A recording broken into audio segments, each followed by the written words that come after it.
What if I told you that the most powerful occasion in psychological warfare is not the battle itself, but what happens when the narcissist realizes they have lost before they even start? Stay with me until the end, because what Carl Jung discovered about this exact moment will totally change everything you believed you knew about power dynamics. Carl Jung said that real transformation happens not when we defeat our demons, but when we encounter them again from an angle of integration. And nowhere is this more clear than when a healed empath crosses paths with the narcissist who once destroyed them. Here's what many individuals don't understand about this moment, and believe me, at the end of this you will find out why narcissists despise this encounter more than everything else in life. According to Carl Jung, there's a phenomenon he termed psychological immunity.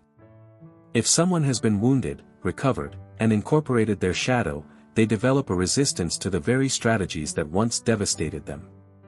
But here is where it becomes incredibly interesting, and truly, frightening for the narcissist. The healed empath cannot come back as a victim seeking shutdown. They return as what Jung called an individuated consciousness. They have accomplished the work. They have faced their darkness. They have restored their power. And when the narcissist tries their old strategy, something extraordinary transpires. Nothing. Absolutely nothing. Jung discovered that manipulators depend on predictable emotional reactions. They need the tears, the justifications, and the desperate effort to be understood. But when a healed empath confronts their former abuser, they function from what Jung called conscious detachment. They sense the manipulation coming from far away. They detect trends before they're even completely formed. And rather than engaging, they do something that totally destroys the narcissist: they stay calm. Listen attentively to what occurs next, because here is where the tables turn completely. According to Carl Jung's findings on psychological projection, narcissists need empaths to bring back their distorted self-image. They want the admiration, the attention, and the emotional response that validates their supposed power. But the healed empath no longer delivers this supply. They don't argue, they watch. They don't explain, they understand. They don't react, they respond with accuracy. Jung called this the return of sovereignty, and it's extremely heartbreaking to see. The narcissist tries charm, the healed empath looks into it with crystal clarity. Instead of absorbing the emotion, the healed empath observes the routine while the narcissist searches for guilt. The narcissist sends out anger, the healed empath remains unbothered, grounded in what Jung termed their psychological center. Here's what will definitely blow your mind about this situation. Carl Jung discovered that if someone has incorporated their shadow, they develop what he called discernment without judgment. The healed empath doesn't detest the narcissist. They just see them wholeheartedly. They see the injured child behind the mask, the void behind the grandiosity, and the fear beneath the control. But knowing doesn't mean re-engaging. This is where Jung's principle of appropriate reaction becomes important. The healed empath has realized that compassion does not need their participation amid toxic dynamics. They might wish someone well from afar. They can feel someone's sorrow without becoming their emotional supporter. They have perfected what Jung termed the skill of boundaries without barriers. And here's the moment that changes everything.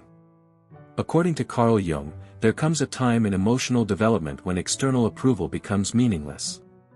The healed empath has reached this condition. They don't require the narcissist to recognize their value. They don't need an apology to move on. They don't seek vengeance because they have secured victory in the most crucial battle, a battle within themselves. The narcissist, feeling this change, usually intensifies. They try hovering, future pretending, and playing the victim. But Jung found out something significant about this trend: when manipulation meets amalgamation, manipulation does not always work. The healed empath possesses what Jung called psychological immunity. They have been immunized by experience and reinforced by healing. What arises next is what Jung called the transcendent encounter. The healed empath doesn't meet the narcissist with rage or fear. They meet them with something even more effective: the indifference created by understanding. They understand the game but refuse to participate in it. They acknowledge the bait but don't bite. They hear the words but aren't touched by them. Carl Jung said that the best form of power is not control over other people but control over oneself. The healed empath represents this well. They don't need to prove anything. They do not have to teach the narcissist a lesson. They don't need peace from somebody incapable of giving it. They simply know their value. They trust their own judgments. They respect their limits, and they walk away, not from vulnerability but from strength. Here's the final aspect that makes this experience totally life-changing. According to Carl Jung's concept of individuation, real healing isn't about letting go of the past. It's about incorporating it to the point that it no longer controls you. The healed empaths bear their scars not as wounds but as what Jung termed wisdom scars. Every betrayal taught them insight. Every manipulation reinforced their boundaries. Every manipulation revealed their reality. The narcissist encountering this new version understands something heartbreaking: they no longer have power here. The empath they once manipulated has become what Jung called psychologically complete, not shattered nor resentful, but completely untouchable. This is what occurs when a healed empath meets a narcissist again: not conflict, not drama, but something much more powerful, the calm assurance of someone who has learned that their peace of mind is more precious than any connection that costs them their mental health.